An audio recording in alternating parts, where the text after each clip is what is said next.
ప్రస్తుతం జరుగుతున్న ఒక కరెంట్ యూస్ దాని గురించి మనం ఆలోచిద్దాం. ఎంతమంది కరెంట్ అఫైర్స్ ఫాలో అవుతారో నాకు తెలియదు, కానీ ఇజ్రాయెల్ ఇరాన్ వార్ జరుగుతుంది. ఈ ఇజ్రాయెల్ ఇరాన్ వార్ గురించి రకరకాలు మాట్లాడుకుంటున్నారు, రకరకాల విషయాలు డిస్కషన్ చేస్తున్నారు. అది ప్రింట్ మీడియా కానీ, సోషల్ మీడియా కానీ, మెయిన్ లైన్ ఛానల్స్ ఏవైతున్నావో వాటి కానీ, కొన్ని ఇంటర్నేషనల్ పేపర్స్ కానీ, మ్యాగజైన్స్ కానీ వారికి తోచిన పుంఖాల పేజీలు రాస్తున్నారు. అయితే వాళ్ళకి మనకి తేడా ఉంది. ఇది ఇజ్రాయెల్ చరిత్ర, ఇది యూదుల చరిత్ర, ఇది ముఖ్యంగా బైబిల్ మూలాల చరిత్ర. దీని గురించి మాట్లాడంటే ఖచ్చితంగా బిబిలికల్ వ్యూ ఉన్నవాడే మాట్లాడగలరు. ఇది ప్రపంచానికి ముడిపెట్టిన వార్త. టీవీ నైన్కి తెలిసిన పరిధిలో మాట్లాడింది. టీవీ నైన్ తనకు తెలిసిన పరిధులు ఏంటంటే సైన్స్ టెంపర్లో మాట్లాడింది. అంటే యూదులు సైన్స్ ఎక్కువ కనిపెట్టారు కనుక ఆ యొక్క వ్యూ మాత్రమే తీసుకున్నారు. కానీ అది కాదు. ఇజ్రాయెల్ చరిత్ర చాలా ఉంది, యూదుల చరిత్ర చాలా ఉంది. వాటిని గురించి మనం మాట్లాడుకున్నప్పుడు విచిత్రంగా అనిపిస్తుంది. మీరు ఎంతమంది రెగ్యులర్గా మన హిస్టరీ క్లాసులు ఫాలో అవుతున్నారో నాకు తెలియదు, కానీ మనం లాలా చర్చ్లో ఉన్నప్పుడు సుమారు 3 భాగాలు హిస్టరీని మనం టచ్ చేసాం. మరి ఎంతమంది ఫాలో అయ్యారు?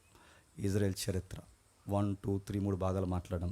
ఈరోజు ఆ రోజు మనం విడవబడిన కొంత భాగాన్ని మనం ఆలోచిస్తాం. అసలు ఏంటి ఈ ఇజ్రాయెల్ వార్? ప్రతిసారి ఇంటర్నేషనల్ న్యూస్ ఇది. చాలామందికి నేను చెప్పేది, చాలాసార్లు నా మెసేజ్లో నేను కోట్ చేసే విషయాన్ని మీకు చెప్తున్నాను. ప్రపంచంలో ఏం జరుగుతుందో తెలియాలంటే మళ్ళీ చెప్తాను, గుర్తుపెట్టుకోండి. ప్రపంచంలో ఏం జరుగుతుంది, ప్రపంచం ఎటు నడుస్తుంది, ప్రపంచం తన ల్యాండింగ్ ఎక్కడికి వెళ్ళబోతుందో తెలియాలంటే ఖచ్చితంగా ఇజ్రాయెల్ మూమెంట్ తెలియాలి. ఇజ్రాయెల్ మూమెంట్ని ఎవరైతే అబ్జర్వ్ చేస్తారో ప్రపంచం నెక్స్ట్ స్టెప్ ఏమైపోతుందో మనకు తెలుస్తుంది. అంటే ఇజ్రాయెల్ న్యూస్ని ఫాలో అవ్వాలి. దాని మూమెంట్స్ కానీ, దాని కామెంట్స్ కానీ, దాని డెసిషన్స్ కానీ, దాని డెస్టినేషన్ కానీ, అవి తీసుకునే నిర్ణయాలు ప్రపంచాన్ని అది కార్నర్ చేస్తారు. అది అలా ఎలా అంటే బైబిల్ చెప్తుంది రాడికల్గా అనేకులకు భయపెట్టేలా బైబిల్ చెప్పిన మాట ఏంటంటే దాని వెనకాల దేవుడు ఉన్నాడు. అది ఎవరు ఒప్పుకోకపోయినా సుమారు మనం చదువుకున్న బైబిల్ చదువుకుంటున్న టైంలో సుమారు అప్పటికి 52, 53 సార్లు అధికారికంగా దాడి జరిగింది జెరూసలేం మీద. సుమారు 52, 56 సార్లు దాడి జరిగింది. ఇప్పుడు పెంచుకుంటే ఇంకా లెక్కలు మించిపోయాయి. ఇన్నిసార్లు దాడి జరిగిన స్టిల్ ఇంకా సిటీ ఉందంటే దాని వెనకాల ఏదో శక్తి ఉంది. ఏం మాట్లాడుతున్నారు దీని గురించి? మీరు ఏం చెప్పాలనుకుంటున్నారంటే అసలు ఇజ్రాయెల్ వార్ అనేది ఇప్పుడు మన వరకు Hamas Israel war, Palestine Israel war, Gaza war మనం మాట్లాడుకున్నాం. ఇప్పుడు కొత్తగా ఇరాన్, తర్వాత అల్జీరియా, తర్వాత ఈజిప్ట్, ఇరాన్, దక్షిణ కొరియా, సౌత్ కొరియా, ఇలా రకరకాలు ఈ దేశాలన్నీ ఇన్వాల్వ్ అవుతున్నాయి. వీటి యొక్క మూమెంట్స్ ఏంటో మనకు తెలియాలంటే ఖచ్చితంగా నేను చెప్తున్నాను. ఈరోజు చెప్తాను, కొంచెం జాగ్రత్తగా వినండి. ఒక ఇమేజ్ చేస్తాడు దేవుడు తమ్ముడు, చూడండి. ఈ ఇజ్రాయెల్ వార్ అనేది రీసెంట్గా స్టార్ట్ అయినప్పుడు, అంటే ఒక 1 year బ్యాక్ కానీ 2 years బ్యాక్ కానీ మనం చూసినప్పుడు ఈ జరిగిన వైనాన్ని మీరు గమనించండి. నాకేం కనబట్టలేదు, జాతకు చూడగలిగితే ఇజ్రాయెల్ వార్ అంటే ఆమాస్ దాడి మొట్టమొదటిసారి జరిగింది సుమారు 2023, 24 మధ్యస్థం. నాకు సరిగ్గా గుర్తులేదు, మరి ఎంతమంది ఫాలో అయ్యారు.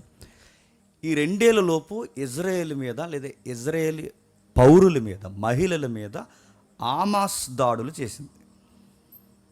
ఈ గొడవలకి మొట్టమొదటి కారణం ఏంటంటే ఆమాసే కాల్దువ్వింది. ఆమాస్ అంటే ఎవరంటే ఉగ్రవాద వ్యవస్థ, అదొక సంస్థ. వాళ్ళకంటూ ఒక ఫిలాసఫీ ఏడిసింది, వాళ్ళకంటూ వాళ్ళ గ్రంథంలో వాళ్ళు కోట్ చేసుకునే రెఫరెన్స్ ఉన్నాయి, రకరకాలు ఉన్నాయి. వాటిని గురించి మనం మాట్లాడుతున్నప్పుడు వాళ్ళ ఇంటెన్షన్ ఏంటని అడిగితే వాళ్ళు చెప్తారు, ఇజ్రాయెల్ అనేది మాకు బద్ధ శత్రువు, యూదులు అనేది మాకు బద్ధ శత్రువు. వాళ్ళకి ఎప్పుడో పురాతనమైన పితరుల దగ్గర నుంచి లింకుల్ డాక్యుమెంట్ మాదిరి గొడవలు ఉన్నాయి వాళ్ళకి. వాటి గొడవలు ఏంటి, వాటి తీరుతెన్నులు ఏంటంటే ముందు ఈ గొడవ మనం తేలుద్దాం. ఒకరోజు సుమారు బాగా వినండి. గాజా తెలుసుగా, ఇజ్రాయెల్కి అవుట్ సైడ్ ఉంటుంది. ఈ గాజా దాటెడితే మనకు సిరియా డమస్కస్ మనకు టచ్ అవుద్ది. ఈ టచ్ అవుతున్న భాగంలో ఇటు ఇజ్రాయెల్కి కానీ ఇటు గాజాకి కానీ కొంచెం స్నోప్ ఏరియా ఎక్కువ ఉంటుంది. ఓపెన్ ఏరియా, స్నోప్ ఏరియా, ఎందుకంటే అది మెట్ట ప్రాంతాలు కదా. ఈ మెట్ట గుట్టల ప్రాంతాల్లో కొంచెం స్నోప్ ఏరియా సదునుగా ఉన్న ఏరియాలో వీళ్ళు ఏం చేశారంటే విశాలమైన భూభాగంలో ఈ యువకులు కుదురుండ్రండి. యువకులే కాదు, యువతులు కూడా వీళ్ళందరూ కలిసి ఒక మ్యూజికల్ నైట్ పెట్టారు. ఆ musical night supernova musical night. అదే ఇప్పుడు ప్రపంచమంతా ఈ గొడవలు జరగడానికి మాట్లాడడానికి కారణం ఈ పనికిమాల పార్టీకే. మళ్ళీ చెప్తున్నా, వీళ్ళు పెట్టారు ఆ రోజు. ఎవరైతే ఇస్రాయేల్ యువకులు అంటే వాళ్ళ యంగ్స్టర్స్ ఎవరైతే ఉన్నారో, గర్ల్స్ అండ్ బాయ్స్ ఎవరైతే ఉన్నారో వాళ్ళందరూ చూసారా, టీనేజ్ అమ్మాయిలు లేదా మిడిల్ ఏజ్ అమ్మాయిలు, అబ్బాయిలు, వీళ్ళందరూ చూడండి. ఇది అందరికి అర్థం కాకపోవచ్చేమో కానీ కాస్తంత ఈ కల్చర్ని చదివిన వాళ్ళకి అర్థమవుద్ది. దీన్ని ఏమంటారంటే హిప్ కల్చర్ అంటారు దాన్ని. ఆ టెంట్ హిప్ కల్చర్లోనే వేస్తారు. నేను ఈ మాట చెప్పకూడదు, ఎందుకంటే అప్పుడులో మన సినిమాలు చూసిన వైరంలో మన తెలుసు. ఒక డైరెక్టర్ ఉంటాడు, ఖచ్చితంగా వాడు ఐటమ్ సాంగులు టెంట్లు చూపిస్తాడు. మీరు చూడండి, ఇప్పుడు చూడకండి, జస్ట్ ఐడియా తెచ్చుకోండి. వాడు ఈ టెంట్లు వేస్తాడు, వాడు బికినీలు వేపిస్తాడు, ఆ బాయ్స్కి వాడు రకరకాల ఎక్స్పోజ్ చేపిస్తాడు. దీన్ని ఏమంటారు, హిప్ కల్చర్ అంటారు. మన వాళ్ళకి తెంగరోళ్ళకి తెలియక ఏమనుకుంటారంటే ఇది ఐటమ్ సాంగ్ అనుకుంటారు. కాదు కాదు, ఆ డైరెక్టర్కి ఉన్న మోజది. ప్రపంచం వేగంగా నడిచిపోతున్న కల్చర్ అంటే హిప్ కల్చర్. ఇది ఏం చేస్తారు అక్కడంటే ఈ యువకులందరూ కలిసి డ్యాన్స్ చేస్తారు, పార్టీలు పెట్టుకుంటారు. కొంచెం దగ్గరగా ఉండే వర్డ్ ఏది ఉందంటే రేవ్ పార్టీ అంటారు దాన్ని. నైట్ ఫెస్టివల్ మాదిరి చేస్తారు. సరిగ్గా చేయగా ఎప్పుడు చేస్తారు చెప్పనా, శనివారం నాడు పెట్టారు. ఇజ్రాయెల్లో శనివారం అంటే ఎంత ప్రాముఖ్యమైనదండి. ఇజ్రాయెల్లో మోజెస్ లా దగ్గర నుంచి అది ఆ స్నోప్ ఏరియా, మైదానం ఏదైతే ఉందో అక్కడే పెట్టారు వాళ్ళు. ఇలాంటి ఏరియాలో వాళ్ళు శనివారం అంటే సాటర్డే నాడు అలాంటి ప్రోగ్రామాలు పెట్టారంటే వాళ్ళకి ఎన్ని గుండెలు, ఎంత భయం లేదు వాళ్ళకి. బిబిలికల్గా ఎంత రాడికల్గా వాళ్ళ యాటిట్యూడ్ మార్చుకున్నారో ఒకసారి మీరు గమనించండి. ఏం చేస్తారు అందులో కూర్చుని వాళ్ళు, ఏం చేస్తారంటే హిప్ కల్చర్ అంటే మనస్సుకు నచ్చిన కోరికని నెరవేర్చుకుంటారు. ఇంకేం చేస్తారు, నచ్చినంత తాగుతారు, నచ్చిన దాంతో తిరుగుతారు, గంజాయి కొడతారు, గుట్కా కొడతారు, మద్యంతో మత్తెక్కిపోతారు. రూల్స్ ఉండవు, రెగ్యులేషన్స్ ఉండవు, లా ఉండదు, ఏది పని చేయదు. ఆ జోన్లోకి, ఆ బఫర్ జోన్లోకి ఇక ఎవరు రారు, ఎవరు అడగరు, ఎవరికి నచ్చిన వాళ్ళు తాను పోవచ్చు. ఇది కల్చర్. పైగా ఇది శనివారం పెట్టారు. ఈ శనివారంలో విశ్రాంతి దినం పాటించాల్సిన టైంలో ఇలాంటి కల్చర్ని ఇశ్రాయేలు యువకులు అంటే దేవుని పిల్లలని చెప్పుకున్నవారు ఇలాంటి కల్చర్లో పాల్గొంటే దేవుడు చూస్తూ ఊరుకుని బ్లెస్సింగ్స్ ఇస్తాడా? తాట తీస్తాడు. ఎలా తీస్తాడు? ఆకాశం చెయ్యొచ్చి ఏట్రా ఈ పనులను అండో గుర్తుపెట్టుకో. ఏం చేస్తాడు? వాళ్ళని ఎలా కొడతాడు? ఏమిరా అని ఎదురుగా ప్రత్యక్షం ఆడు. ఆయన ఏం చేస్తాడంటే ఆయన ప్రత్యక్షం కాకుండా ఈ ఉగ్రవాదులకి ఆయన అవకాశం ఇచ్చాడు. ఇది ఒప్పుకోకపోయినా ఇది వాస్తవం. సుమారు 3500 మంది యువకుల మీద దాడికి దిగిపోయింది. ఇలా బెలూన్స్ మీద దిగిపోయారు. దాడి మీరు చూసారు లేదు? జోన్లోకి వచ్చేసారు. సుమారు 250 మందిని AK-47 తీసుకుని ఫటాఫట్ కాల్చి పడేశారు. తాగిన మత్తులో ఎక్కువ దూరం పరిగెట్టలేక అనేక మంది యువతులు దొరికేశారు. మోసే ధర్మశాస్త్రాన్ని మీరారు కనుక నేను అనుకుంటున్నాను ఆ రోజు దేవుడు వారిని అప్పగించేశాడు. ఆ రోజు స్టార్ట్ అయింది రగడ. ఇజ్రాయెల్ కన్నెర చేసింది, మా యువతని చంపుతారా, మా యువత మీదకి వస్తారా, మా యువతని వాళ్ళ పార్టీలు ఉండగా మీరు ఇంత దొంగ దెబ్బేస్తారని ఆ రోజు ఇజ్రాయెల్ కంకణం కట్టుకుంది. ఆ రోజు స్టార్ట్ అయిన రగడ సుమారు 3 సంవత్సరాలు అవుతుంది ఇప్పటికి. ఆ రోజు స్టార్ట్ అయిన రగడ ఇప్పటికన్నా ఆరిందా? రగులుతూనే ఉంది. ఎంత దూరం వెళ్తుందంటే కొన్ని వందల మంది చచ్చిపోతున్నారు, పిల్లలు చచ్చిపోతున్నారు, స్త్రీలు చనిపోతున్నారు. ఎందుకురా ఇంత చావుకి కారణం ఏంటంటే మళ్ళీ చెప్తున్నాను, హిప్ కల్చర్. దానికి మళ్ళీ నోవహు గారు పేరెట్టారు. నోవో మ్యూజికల్ నైట్ అంటది. నోవహు గారు ఏమైపోతారండి? నోవహు గారు మ్యూజికల్ నైట్. నోవహు గారు ఏమైనా వాళ్ళే వేయడా డ్యాన్స్? ఇలాంటి పేర్లు భక్తుల పేరు మీద భక్తులని చెప్పుకుంటున్న ఇలాంటి వాళ్ళందరూ ఈ పేర్లు పెట్టుకుని ఈ కల్చర్ని ఫ్యాషన్ అనుకుని ముందుకెళ్తే దేవుడు తాట తీశాడు. వాళ్ళకి చూశాడు, అప్పగించిన తర్వాత వాళ్ళు దారుణంగా కొట్టారు. మోసే ధర్మశాస్త్రం విశ్రాంతి దినాన్ని మీరే సారణాలను అడుగుతున్నాను. ఓకే, వాళ్ళు కల్చర్లో ఉన్నారు, వాళ్ళు ఏదో చేస్తున్నారు, వాళ్ళు ఏదో పార్టీలు పెట్టుకున్నారు. ఆ పార్టీల టైంలో అంత ఇంటెన్షనల్గా వీళ్ళెందుకు దాడి చేశారంటే దీనికి మూలాలు ఉన్నాయి. దానికి మూలాలు ఏంటంటే డోమ్ ఆఫ్ ద రాక్ అంటారు దాన్ని. ఇంకా మాట్లాడుకుంటే అల్ అక్షా మసీద్. ఇంకా మనం మాట్లాడుకుంటే టెంపుల్ మౌంట్, అది ఏదైతే ఉందో సొలొమోన్ టెంపుల్ ఉంది చూసారా. వీటన్నిటికీ సంబంధాలు, గొడవలు ఉన్నాయి. మీకు అర్థమైపోయినా అర్థమైనట్టు చూడండి, నేను చెప్తాను. ఆ పైన మీకు కనబడుతుంది చూసారా, చాలామంది ఏమనుకుంటారంటే గోల్డ్ బౌల్ మీకు కనబడుతుంది చూసారా, ఆ గోల్డ్ బౌల్ ఇలా దెబ్బనించినట్టు మీకు కనబడుతుంది. అది చూసినప్పుడు అందరూ ఏమనుకుంటారంటే ఇదే సొలొమోన్ టెంపుల్ అని దానం పెట్టేస్తారు. అది సొలొమోన్ టెంపుల్ కదా అయ్యా, అది మసీద్. అది డోమ్ ఆఫ్ ది రాక్ అంటారు, మిక్స్డ్గా వచ్చింది. రెండోది ఏంటో తెలుసా, ఆ పక్కన ఇంకోటి ఉందో చూడండి, ఆ పైన అల్-అక్స మసీద్. అది ఏదైతే ఉందో అది మసీద్. దీనికి అన్నిటికీ పెద్ద స్టోరీ ఉంది. మీరు ఎంతమంది ఫాలో అయ్యారు, నేను 3 భాగాలు చెప్పాను. వీటన్నిటి మీద అసలు ఇదంతా మీరు చూడండి. అసలు ఈ ఏరియా సుమారు 46 ఎకరాల స్థలం. అది ఎంత? 46 ఎకరాల స్థలం. ఈ 46 ఎకరాల స్థలం దాన్ని ఏమంటారంటే ఇది కింగ్ సాల్మన్ కట్టించిన టెంపుల్ ఏరియా అన్నమాట. ఈ 46 ఎకరాల స్థలం ఎవరు కొంటారంటే దావీదు గారు ఉన్నారుగా, దావీదు గారు కొంటారు. దావీదు గారు ఎందుకు కొంటారంటే దావీదు గారికి ఒకరోజు ఫీలింగ్ వస్తుంది కదా, ఆయన మేడ మీద తిరుగుతుంటే, ఇలా మేడ మీద తిరుగుతున్నప్పుడు కింద ఆయనకు దృశ్యం కనబడుతుంది. ఏం కనబడుతుంది? ఆ కింద మందస్సం ఉండిపోవడం, సామాన్యుడైన ఈయన ప్యాలెస్లో తిరగడం, దేవుని మందస్సం మాత్రం ఇలాంటి గుడారంలో ఉండడం తట్టుకోలేకపోతాడు. దేవా, పనికిమాలినోడిని, పనికిరానోడిని, పురుగు వంటి వాడిని, సాదాసీదా మనుషుడిని, గొర్రెలు వెనకాల చేతికర పట్టుకుని తిరిగే నా చేతుల్లో రాజదండం పెట్టి, అరణ్యంలో తిరిగే నన్ను తీసుకొచ్చి అంతఃపురంలో కూర్చోబెట్టి, నన్ను ఇంత ఈ గోల్డ్ ప్యాలెస్లో కూర్చోబెట్టో, నీ యొక్క సన్నిధి మాత్రం ఈ గుడారంలో ఉండడం నాకు ఏమాత్రం నచ్చదు. అందుకే నా నివాసం కన్నా నీ నివాసం అదిరిపోవాలని చెప్పి నీకు ఒక నివాస స్థలం కడతానన్నాడు. ఆ నివాస స్థలం కట్టడానికి 46 ఎకరాల స్థలం కొన్నాడు. ఆ 46 ఎకరాల స్థలమే ఏదది చూపించాను. అది ఆ 46 ఎకరాల స్థలం చూసారా, ఇలా ఒక వాల్ మీకు కనబడుతుంది చూసారా, 46 ఎకరాల స్థలం. ఇప్పుడు ప్రజెంట్ ఫోటో అది. ఆ 46 ఎకరాల స్థలం అది ఆ దావీదు గారు కొన్నారు. కొన్నాక దీన్ని టెంపుల్ కట్టడానికి దావీదు గారికి దేవుడు పర్మిషన్ ఇవ్వలేదు. ఎందుకు? దావీదు గారు ప్రేయర్ రిక్వెస్ట్ పెట్టుకుంటారు, నేను కడతాను ప్రభు అంటే, నువ్వు కట్టడానికి వీల్లేదు, ఎందుకంటే నీ చేతులు రక్తము చేత తడిసిపోయాయి. మరి ఎవరు కడతారు? నీ కొడుకు వస్తాడులే. ఆ కొడుకు పేరు కూడా ముందు చెప్తున్నాను. ఆ కొడుకు పేరు ఏంటంటే సొలొమోన్. ఆ సొలొమోన్ ద్వారా కట్టిస్తాడు. ఆ సొలొమోన్ కట్టాడు. ఎంత రంగరంగ వైభవంగా కట్టాడు. ఒకసారి ఊహా చిత్రం ఒకటి ఉంటుంది, ఒకసారి చూడండి ఎంత బాగా కట్టాడంటే. ఇంకా ఇంకా ఇంకా ఇది జస్ట్ డెమో. ఇంకా ఏమైనా ఉన్నాయి? ఇది ఇంకా ఉంటా, ఇందాక మనం చూసాం.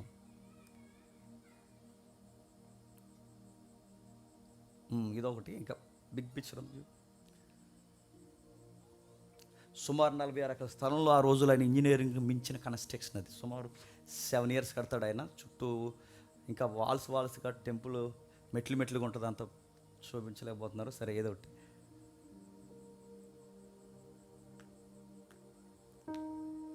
మొత్తం టీవీ అది చూడండి. ఇది ఒరిజినల్, ఇది ఊహా చిత్రం, ఇది ఒరిజినల్. ఇలా ఇప్పుడు చూడండి, ఒక మెట్టలా మీకు కనబడుతుంది చూసారా. ఎప్పుడు గుర్తుపెట్టుకుని ఆ మెట్ట అనే పాయింట్ నేను ఎందుకు నొక్కుతున్నానంటే, దావీదు గారి 46 ఎకరాల స్థలాన్ని కొనడానికి ముందు ఇదే మెట్ట మీద పెద్ద ఆయన తన కొడుకుని చెప్పండి బలిచ్చాడు. ఆయన ఎవరు? అబ్రహాం గారు. ఈ ల్యాండ్ కన్నా సెంటిమెంట్స్ ఉన్నాయి. అంటే ఇదే పర్వతం మీద అబ్రహాం గారు ఇస్సాకుని బలిస్తే అదే పర్వత కనుమల్ని 46 ఎకరాల స్థలం దావీదు గారు కొంటే, అంతకుముందు యాకోబు గారికి కూడా కల వచ్చింది కూడా ఆ ఏరియాలో. ఇప్పుడు ఈ నిటికి సెంటిమెంట్ ఏరియా అది. ఆ సొలొమోన్ గారు కట్టింది. ఈ కట్టిన తర్వాత ఈ రాను ఏమైపోయిందంటే, ఈ 46 ఎకరాల స్థలం కొన్నాక రాను ఇజ్రాయెల్ దేశానికి చాలా మంచి పేరు వచ్చింది. ఎందుకంటే ఇజ్రాయెల్ దేశం కానీ యెరూషలేం కానీ మీరు గమనించండి, ఇటు ఆఫ్రికా కానీ ఇటు ఆసియాకి కానీ సెంటర్ ఏరియా ఉంటుంది. ఇది మీరు వరల్డ్ మ్యాప్ ఎప్పుడైనా గమనించండి, ప్రపంచ పటాన్ని మనం గమనిస్తే అటు ఇటు అంటే ఆ ఖండానికి ఈ ఖండానికి మధ్యస్థం కనుక, ఈ ఖండం అంటే ఈజిప్ట్ దాటుకుని ఇటు నుంచి వస్తున్న వాళ్ళు కానీ, ఇటు ఆసియాని దాటి ఈజిప్ట్లోకి వెళ్ళి ఆఫ్రికాకి వెళ్తున్న వాళ్ళు కానీ, ఆల్ట్ తీసుకోవడానికి సెంట్రల్ ఏరియా ఏదన్నా ఉందంటే యెరూషలేం. అందుకే ఈ టూరిజానికి బాగా పెట్టింది పేరు కనుక ఆ ఏరియాని పైకి కన్స్ట్రక్షన్ చూడడం, సొలొమోన్ గురించి మాట్లాడుకోవడం, ఈ సామెతలు పుంకాల మాట్లాడుకుంటే విదేశీయుల యొక్క రాకపోకలు ఎక్కువైనప్పుడు దేశం యొక్క దళసరి ఆదాయం పెరిగింది. ఎప్పుడైతే దేశం యొక్క ఆదాయం పెరిగింది, విదేశీ రాకపోకలు పెరుగుతున్నాయి, ఇవన్నీ జరుగుతున్నప్పుడు ఆ ఏరియాకి మంచి పేరు వచ్చింది. సరిగ్గా పేరు వచ్చినప్పుడు వీళ్ళకి అన్నుబడింది. ఎవరు కన్నుబడిందంటే ఇరుగు పొరుగు వారు కన్నుబడింది. ఎలాగైనా దాన్ని ఆక్యుపై చేయాలనుకున్నారు. ఇశ్రాయేలుకి ఆ రోజు నుంచి ఈ రోజు వరకు ఉన్న బుద్ధి ఏంటంటే, కడుపు నిండితో ఒకలా మాట్లాడతారు, కడుపు నిండకపోతే ఒకలా మాట్లాడతారు. మన బాబులాలు ఎవరు? ఇశ్రాయేల్. అంతే జుట్టు, అందకపోతే కాళ్ళు. వాళ్ళు అలాగే బాగున్నాను సేపు దేవుడితో బాగున్నారనుకోండి, అన్ని కక్కమొక్క డొక్క బాగా దొరుకుతున్నాయి అనుకోండి, ఇంకా దేవుడు పని ఉండేది వాళ్ళకి. మొత్తం వచ్చేసి ఇలాంటి ఇప్పుడు పెట్టుకునే ఫెస్టివల్స్ ఇవే. ఈ దరిద్రం అంతా ఆ రోజుల్లో పెట్టారు. ఏ రోజుల్లో ఆ కొరింది పత్రికలు అంటారు కదా, వాళ్ళు తినుటకు తాగుటకు కూర్చొని ఆడుటకు లేచిరు. అదే నావో మ్యూజికల్ నైట్ ఆ రోజు పెట్టారు, ఇప్పుడు పెట్టింది కాదు. ఇప్పుడు పూర్వమేలు పెద్దలు పెట్టారు. మోసే 40 రోజులు కొండ మీదకి వెళ్ళి వచ్చేసరికి కింద ఏం పెట్టారు చెప్పండి? మ్యూజికల్ ఇఫ్ కల్చర్, ఈ దరిద్రం కల్చర్ వాళ్ళకి మూలాల నుంచి ఉన్నాయి. ట్రెండింగ్ ఏమనుకుంటారంటే, అరే ఎంజాయ్ చేస్తే తప్పేటట్టు. ఎంజాయ్ చేస్తే తప్పు కదరా అయ్యా, నేను చెప్తున్నాను. దేవుడికి వ్యతిరేకమైన పనులవి, విలువలు మర్చిపోయి పనులవి. అలాంటి పనులు వాళ్ళ ముందు నుంచి చేస్తున్నారు. ఈ ఇప్ కల్చర్ పేరు క్షమించండి, ఈ ఎంజాయ్ పేరు మీద ఇలాంటి పనులు వీళ్ళు చేస్తున్నప్పుడు, ఇశ్రాయేళ్ళు ఆకలి ఉన్నప్పుడు ఒకలా ప్రార్థన చేస్తారు, కడుపు నిండినప్పుడు ఒకలా ప్రార్థన చేస్తారు. వీళ్ళు కడుపు నిండిపోయినప్పుడు ఏం చేశారంటే దేవుడిని మర్చిపోయారు. ఎప్పుడైతే దేవుడిని మర్చిపోయారో చేసిన రుణాన్ని దేవుడు విడిపించి ఐగుప్తు నుంచి తీసుకొచ్చాడుగా, ఐగుప్తు నుంచి తీసుకొచ్చిన మొత్తం చరిత్రను ఎప్పుడైతే మర్చిపోయినప్పుడు దేవుడు అప్పుడప్పుడు వీళ్ళని తొకడా కొట్టడానికి వాళ్ళని పిలిచాడు. ఎవరైనా అడగకుండా ఓడి దగ్గర ఉంటుందా నాన్న, వాళ్ళని పిలిచాడు. వాళ్ళని పిలిచినప్పుడు ఈ తిరవరం లేని బ్యాచ్ ఉంటారు, అదో రకం వాళ్ళు. నేను అప్పుడు 3 భాగాలు చెప్పినప్పుడు నాకు తెగ ఫోన్లు వచ్చినాయి, థ్రెట్ కాల్స్. నేను లేపేస్తాను అని. త్వరగా వచ్చి లేపండి, చాలా బాధలు ఉన్నాయని చెప్పాను. రాలేదు, వస్తారేమో చూశాను. ఎందుకు చెప్తాను ఆ వర్డ్ మీకు దగ్గర చెప్తున్నాను, ఎందుకంటే వీళ్ళకి ఆ మాటలు అంటే వాళ్ళకి నచ్చదు. వాళ్ళ హిస్టరీగా తీసుకోరు, వాళ్ళ చరిత్రను అంగీకరించరు. అది వాస్తవాలు ఎందుకంటే చరిత్రను మార్చేయడానికి కూడా వాళ్ళు ఏమాత్రం వెనకాడరు. సరే, ఏవైతుందో వీళ్ళు వెళ్ళిపోయిన తర్వాత వీళ్ళ భూభాగాల్లో బాగా పంటలు పండి కడుపులు నిండి సరంబీలు వేసుకుని బాగా సుఖపడిన తర్వాత ఇశ్రాయేలు దేవుడిని మర్చిపోతే, దేవుడు ఎప్పుడు గుర్తుపెట్టుకోండి, దేవుడిని మర్చిపోతే దేవుడు మనల్ని మర్చిపోతాడా? తాట తెస్తాడు ముందుకు వచ్చి. అదే చేశాడు. ఏం చేశాడు? బాబిలోనియన్స్ లేపాడు, వాళ్ళకు ముందు అసూరియన్స్ని లేపాడు. అంతకుముందు ఎవరైతే ఉన్నారో ఈ బబులోను కానీ మాదీయ పార్శికులు కానీ వీళ్ళందరిని లేపి చెతకొట్టించాడు. ఎవరిని? ఇశ్రాయేల్ని. అప్పుడు ఈ టెంపుల్ బాగా ముస్తాబు చేసి ఉంచారు. ఎప్పటికీ? ఈ సొలొమోన్ గారి కాలానికి. మీకు తెలుసో లేదో ఒకసారి 2K లుక్ వేసి వస్తారా? సొలొమోన్ టైంలో ఎంత రేంజ్కి వెళ్ళిపోయిందో ఈ దేశం మీరు ఒకసారి లుక్ వేద్దాం. మొదటి రాజుల గ్రంథం 10వ అధ్యాయం, ఒకసారి చూడండి. మొదటి రాజుల గ్రంథం 10వ అధ్యాయం 14 వచ్చి ఉండండి. మొదటి రాజుల గ్రంథం 10వ అధ్యాయం 14 వచ్చి ఉండండి.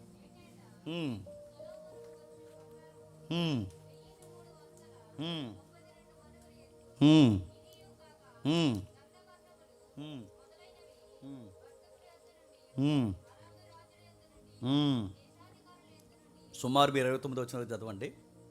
టన్నులు బంగారం వచ్చిందంట. రాణీలందరూ ఆయన భార్యలు. ఎవరి భార్యలు? సొలొమోన్ గారు. ఈ దేశం వెళ్ళినా ఆ మామయ్య గారే, ఆ దేశం వెళ్ళినా సొలొమోన్ గారు మామయ్య గారే, ఆ దేశం వెళ్ళినా సొలొమోన్. అందరూ మామీలే. ఎవరికి? ఇంకా ఆ టైంలో యుద్ధాలు, అందరూ చుట్టూలందరూ మామీలు అయితే ఇంకా వాళ్ళతో యుద్ధాలు ఏంటి? వాళ్ళతో యుద్ధం చెల్తే పిల్ల జీవితం నాశనం అయిపోతుంది. అందుకే యుద్ధాలు లేవు. పొత్తు రాజకీయాలు ఎక్కువ, వివాహ బంధాలు ఎక్కువ. దానివల్ల వీళ్ళు గిఫ్ట్స్గా కట్నాలు తెచ్చేసారు. కట్నాలని మనం అంటాం కానీ వాళ్ళు గిఫ్ట్లుగా తెచ్చేసారు. తెచ్చిన తర్వాత ఉన్న పాటన సొలొమోన్ రాజ్యం ఒక రేంజ్కి వెళ్ళిపోయింది. పైగా ఆయనకి కేవలం పెళ్ళిళ్ళ వల్లే డబ్బు కాదు కానీ ఆయనకి నాలెడ్జ్ ఎక్కువ. వచ్చేపోయే వాళ్ళు అందరూ ఎందరో ఎక్కడ వరకు ఎందుకు, ఈ ఆఫ్రికాలో మనకి, నా పేరు సరి గుర్తురావట్లేదు, ఈ అపోస్తుల కార్యంలో మనకి అపోస్తుల కార్యంలో ఈ నపుంసు కూడా వస్తాడుగా, కందా కింద ఏరియా ఇథియోపియా ఏదైతే ఉందో ఈ ఇథియోపియా ఏరియాని మీరు చూడండి. మొన్నటి వరకు అంటే 1949 ఈ మధ్యస్థంలో 1949 చిట్ట చివరి రాజు వరకు ఆ రాజు ఏమని క్లైమ్ చేసుకున్నాడు చెప్పండి? సొలొమోన్ మా నాన్నగారు అన్నాడు. సొలొమోన్ మీ నాన్నగారు ఎలా అవుతాడంటే, అప్పుడు మా అమ్మ వెళ్ళింది అక్కడికి అన్నాడు. ఎవరు వాళ్ళమ్మ? ఆ శాపదేశపు రాని ఉంది కదా. ఇది హిస్టరీ, ఇది ఎవడన్నా కాదనగల చెప్పండి. సొలొమోన్ గారి దగ్గర రోజు దక్షిణ దేశపు రాణి వెళ్ళింది కదా, మా అమ్మగారు వెళ్ళారు. ఆ వెళ్తున్నప్పుడు నేనే అన్నాడు. వాళ్ళందరూ కలిశారు. ఆ రోజు పిల్లలు 1949 అంటే ఆ పిల్లలు చిట్ట చివరి సొలొమోన్కి వారసత్వంగానే ఉన్నారంటే నేనే అని క్లైమ్ చేసుకున్నారంటే సొలొమోన్ రాజ్యం ఎంత దూరం విస్తరించి ఉంటుందో ఒకసారి మీరు ఆలోచించండి.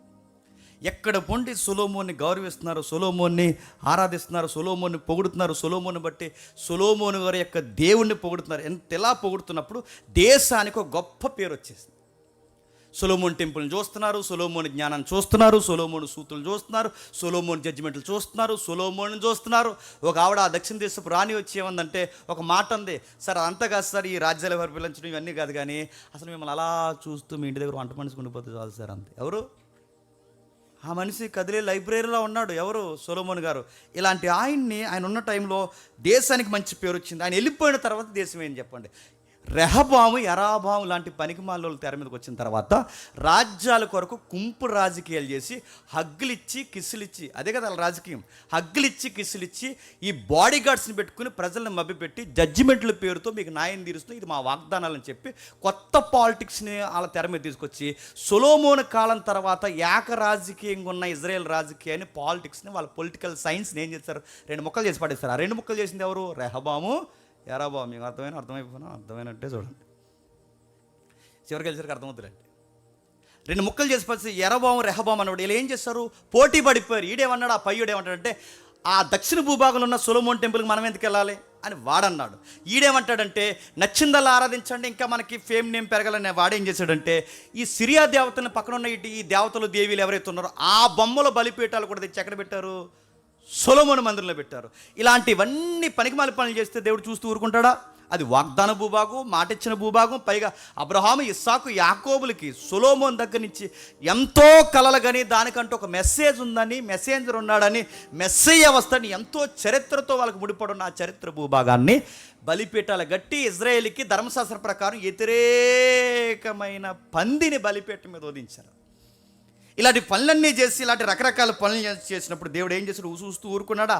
చెదరగొట్టి పడేశాడు. బబులోనికి ఇర్మియాని పంపించన్నాడు, 70 సంవత్సరాలు తొలగొట్టి పడేస్తాను. 70 సంవత్సరాలు అన్నాడు, ఫిగర్ చెప్పాడు. అన్నట్టుగానే 70 సంవత్సరాలు ఇజ్రాయెల్ దేశాన్ని అక్షరాలు అప్పగించాడా లేదా? మన దేవుడితో వచ్చిన గొడవేడి చెప్పినా చెప్పి చేస్తాడు. మన దేవుడితో వచ్చిన గొడవేడి చెప్పినా రేపు రాకడ ఎలా ఉండబోతుంది, ఎప్పుడు ఉండబోతుందో చెప్పడు, కానీ ఎలా ఉండబోతుందో ముందే ఒక బ్లూ ప్రింట్ ఇస్తాడా? ఎవడా ఇచ్చాడు? బైబిల్లో పక్కా చెప్తాడని. చెప్పకుండా ఏది చేయడు. మూమెంట్స్ ఎలా ఉంటాయి, ఆ రోజు రాజకీయం ఎలా ఉంటుంది, ఎవరెవరు ఎత్తబడతారు, మెస్సయ్య రాక టైంలో మేఘాకృతమైన పరిస్థితులు ఎలా ఉంటాయి, పక్కా ముందే చెప్తాడు. అన్నట్టుగానే జరుగుతాయి. ఆయన మునుపు జరిగించిందే హిస్టరీ మళ్ళీ రిపీట్ చేసి మునుపు జరిగిందే మళ్ళీ జరిగిస్తాడు. ఆ రోజు కూడా అదే జరిగింది. వాళ్ళకి చెప్పాడు, వినలేదు, కొట్టాడు. 70 సంవత్సరాలు పట్టించేస్తాడు. 70 సంవత్సరాలు పట్టించేస్తాడు. ఆ పట్టించిన తర్వాత ఏమైంది? మళ్ళీ ఎజ్రా, నెహెమ్యా నాయకత్వంలో జెరుబ్బాబెలు గవర్నర్ అనుకుంటా ఆ టైంలో. ఈ యొక్క రాజకీయంలో ఎజ్రా, నెహెమ్యా టైంలో ఇజ్రాయెల్ని 70 సంవత్సరాల తర్వాత మళ్ళీ విడుదలకి బయటికి తీసుకొచ్చాడు. మీకు అర్థమైపోయినా అర్థమైనట్టే. ఇజ్రాయెల్ని 70 సంవత్సరాల తర్వాత మళ్ళీ తీసుకొచ్చాడు. ఎప్పుడు? సొలొమోను మందిరం కట్టిన తర్వాత రెహబాము, యరొబాము దేశాన్ని 2 ముక్కలు చేసి కళ్ళు నెత్తికెక్కితే ఈ కళ్ళు నెత్తికెక్కిన వాళ్ళందరినీ పక్కనున్న బలవంతులను తీసుకొచ్చి, ఎవరైతే ఉన్నారో బబులోను సామ్రాజ్యమైన ఆ బలవంతులను తీసుకొచ్చి మొత్తం వీళ్ళకి ముసుకేసి వలేసి వీళ్ళని కప్పేసి తీసుకెళ్ళిపోయారు. ఆ చెరలో వెళ్ళిపోయిన వ్యక్తులే దానియేలు యొక్క 3 స్నేహితులు. ఆ చెరను కూర్చున్న ఎక్కువ ఏడుపు సందర్భం రాయబడిన గ్రంథమే ఇర్మియా. దాని వర్ణనే ఇలాపవాక్యాలు. తెలుసు కదా.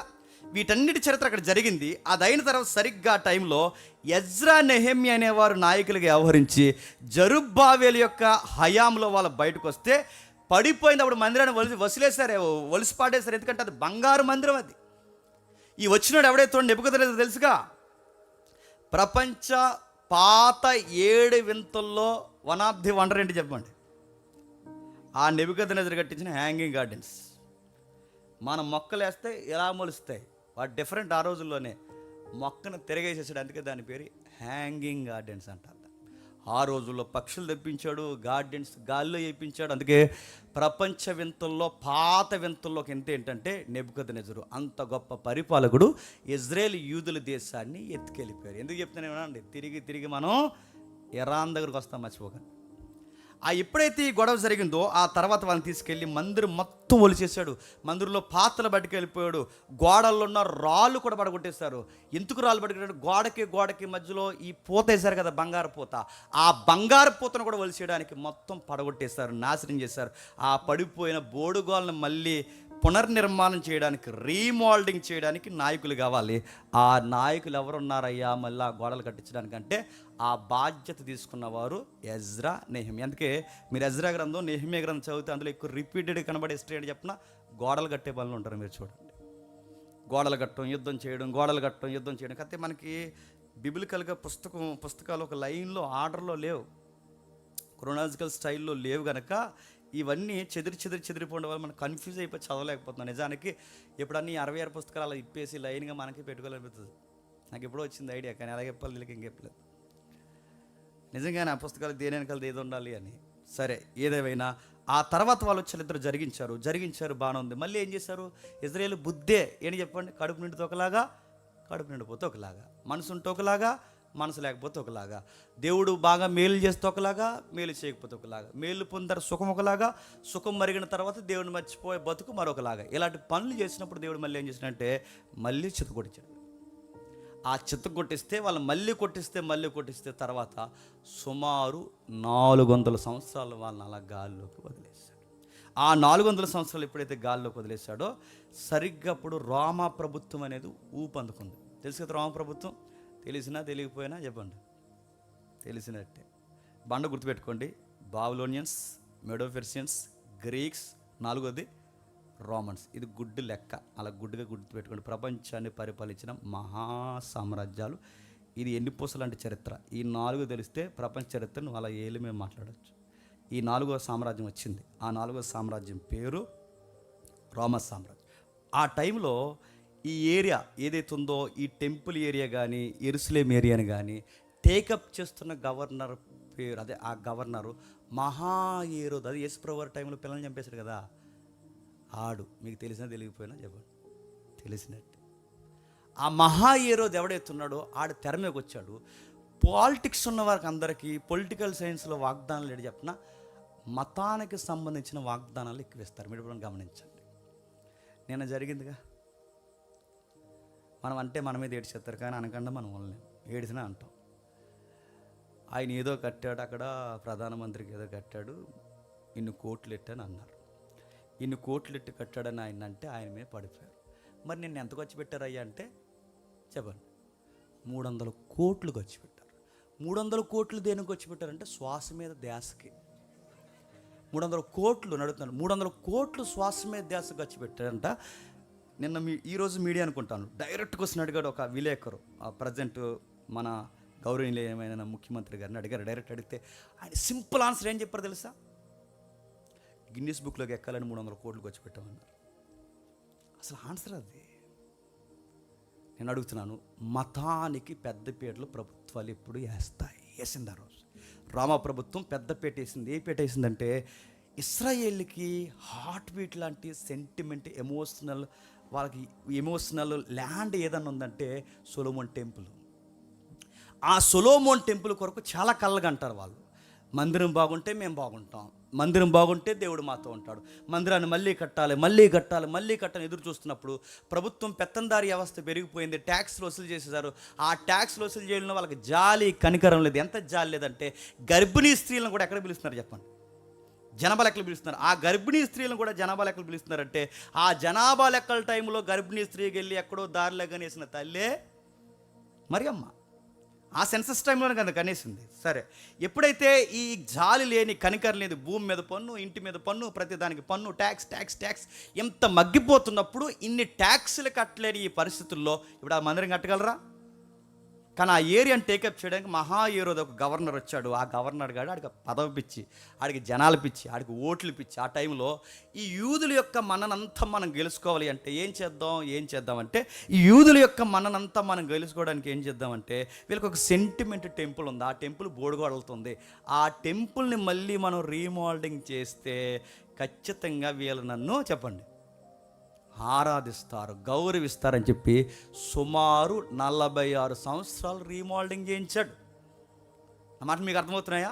46 సంవత్సరాలు వాడు మొత్తం పునర్నిర్మాణం జరిగించాడు. 46 సంవత్సరాలు వారు రీమోల్డింగ్ చేయించాడు. కనుకే ఆ రీమోల్డ్ జరిగిన టెంపుల్ని యేసుప్రభు శిష్యులు అలా నడిచి వెళ్తున్నప్పుడు యేసుప్రభు అని ఇలా పిలిచి, ప్రభువా చూడు ఆ మందిరం ఎంత శృంగారంగా నిర్మింపబడిందంటే అప్పుడు అంటారు, ఇది 46 సంవత్సరాలు కట్టిరే, దీన్ని పడగొట్టండి 3 రోజుల్లో చెప్పండి తిరిగి లేపుతాను. ఈ 46 సంవత్సరాలు కట్టింది ఎవరు? సొలొమోన్ కాదు. ఈ 46 సంవత్సరాలు కట్టింది ఎవరు? ఎజ్రా నెహెమ్యాలు కాదు. ఈ 46 సంవత్సరాలు దీనికి ముహూర్తం పెట్టి ఇంత బాగా నిర్మించింది ఎవరంటే ఈ 46 సంవత్సరాలు హేరోదు. ఎవడు? మహాయేరోదు. ఆ మహాయేరోదు అన్నవాడే 46 సంవత్సరాలు దాన్ని శృంగారు దేవాలయంగా చేశాడు. మీరు శృంగారం అనగానే ఎక్కడికో పోకండి, ఆ దేవాలయాలు వేరు. శృంగారం అనే పదానికి ఏంటంటే అందమైన దేవాలయంగా దాన్ని అంత బాగా నిర్మించాడు. అంత బాగా నిర్మిస్తే యేసుప్రభు వారికే శిష్యులు చూపించాలనుకున్నారంటే అది ఎంత అందంగా ఉంటుందో మీకు అర్థం కావాలి. అలాంటి మందిరాన్ని చూపించిన తర్వాత దేవుడు అన్నాడు, లూకా సువార్త 23వ అధ్యాయం వచ్చేసరికి ఆయన ఏమంటున్నాడు చూడండి. ఏమని ఆ మందిరం గురించి గొడవ పెడుతున్నాడు చూడండి ఒకసారి. లూకా సువార్త 23వ అధ్యాయం, లూకా సువార్త 23వ అధ్యాయం, త్వరగా లూకా సువార్త 23వ అధ్యాయం 27 వచ్చి నుండి. గొప్ప జన సమూహమును ఆయన గూర్చి రొమ్ము కొట్టుకొనుచు ఆయనను వెంబడించిరి. యెరూషలేము కుమార్తెలారా, నా నిమిత్తం ఏడవకండి, మీ నిమిత్తం మీ పిల్లల నిమిత్తం ఏడవడి. ఇదిగో గొడ్రానును పాలియన స్థలమును ధన్యమైన చెప్పు దినంలో వచ్చుచున్నవి. అప్పుడు మా మీద పాడని పర్వతములతోనూ మమ్మల్ని కప్పుడని కొండలతోనూ జనులు చెప్పసాగుదురు. వారు వచ్చి వారు పశ్చిమరానికి ఎలాగ చేసిన ఎండిన దానికి ఇంకేం చేద్దరో ఏం అర్థం లేదని నాకు అర్థమైంది. వివరిస్తాను వినండి. ఏం అర్థమైంది? యేసుప్రభు వారిని సిలువేయడానికి గొలుగత్తా కొండకు తీసుకెళ్ళిపోతున్నారు. అప్పుడు జడ్జిమెంట్ అయిపోయింది. ఆయన తీసుకుని వెళ్ళిపోతున్నప్పుడు మార్గం మధ్యలో ఈ యెరూషలేము కుమార్తెలు అందరూ ఆయన చూసి ఏడుస్తున్నారు. ఎందుకు? ఆయన వాళ్ళని మేలు పొందారు, ఆయన వాళ్ళని భోజనం తిన్నారు, ఆయన వాళ్ళని స్వస్థలు పొందారు, ఆయన వలన ఎంతో కొంత లబ్ధి పొంది ఆయన మీద వాళ్ళకు ఒక నిరీక్షణ ఉంది. మెస్సయ్య రాజు, ఈ గవర్నమెంట్ని ఎదిరించే మహానాయకుడు, విప్లవకారుడు ఎంతో కొంత ఆయన మీద వాళ్ళకి నిరీక్షణ ఉంది కనుక ఆ నిరీక్షణ కాస్త సిలువుగా మారిపోయి మోసుకెళ్ళిపోతున్నప్పుడు తట్టుకోలేక బాధపడుతూ, కుమారుడా, దావీదు కుమారుడా అని ఆయన వైపు చూసి, దేవుని కుమారుడు అని ఆయన వైపు చూసి రొమ్ము కొట్టుకొని దుఃఖించుచున్నప్పుడు ఆయన అన్నాడు, యెరూషలేము కుమార్తెలారా అన్నాడు. ఏ కుమార్తెలు? ఆ పదం మర్చిపోద్ది. ఏ కుమార్తెలు? రాజమండ్రి కుమార్తెలు కాదు, చెప్పండి. తూర్పుగోదావరి కుమార్తెలు కాదు, ఏ కుమార్తెలు కాదు. దీన్ని మార్చేస్తారు తెలుగు సినిమాల్లో, దీన్ని మార్చేస్తారు ఈ డ్రామాస్ ఏవైతున్నాయో ఈ డ్రామాస్లో, దీన్ని మార్చేస్తారు స్క్రిప్ట్లో, దీన్ని మార్చేస్తారు ప్రసంగాల్లో. ఆ ఒక్క పదం తీసేస్తారు కనుకే ఆ సందర్భం అర్థం కాకుండా పోయింది.